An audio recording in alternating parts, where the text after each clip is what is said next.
अमरावतीच्या दर्यापूर तालुक्यातील वास्तुकलेचा उत्कृष्ट नमुना असलेल्या लासूरच्या आनंदेश्वर मंदिरामध्ये महाशिवरात्री उत्साहामध्ये साजरी करण्यात येते।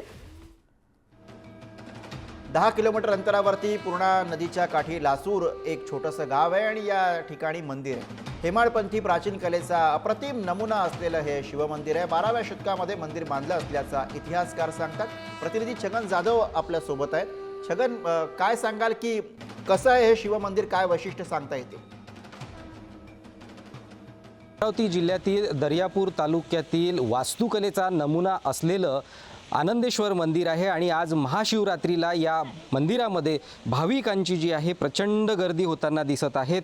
खरं जर बघितलं तर अमरावती जिल्ह्यातील सांस्कृतिक म्हणून एक वैभव या मंदिराला लाभलेला आहे आणि सर्वात महत्त्वाचं म्हणजे दर्यापूरपासून 12 किलोमीटर अंतरावर पूर्णा नदीच्या काठावर हे मंदिर जे आहे ते वसलेलं आहे। दक्षिण दिशेला जर बघितलं तर हिमाळपंथी प्राचीन कलेचा अप्रतिम नमुना असलेलं हे शिवमंदिर आहे।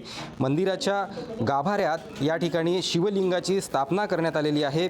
12व्या शतकात हे मंदिर बांधलं असल्याचं इतिहासकालीन नागरिक जे आहेत ते सांगत असतात। सध्या या मंदिरात जर बघितलं तर या मंदिराचा कळस जो आहे तो पूर्णपणे उघडा आहे आणि यासोबतच अत्यंत दगडातून हे मंदिर जे आहे ते कोरलेलं आहे आणि या मंदिरामध्ये अत्यंत कोरीव पद्धतीने खांब जे आहेत 18 ती तयार करण्यात आलेली आहेत आणि आज महाशिवरात्रीच्या पावन पर्वावरती या ठिकाणी नागरिकांची मोठ्या संख्येनं गर्दी जी आहे ती या मंदिरामध्ये आपल्याला पाहायला मिळते आहे।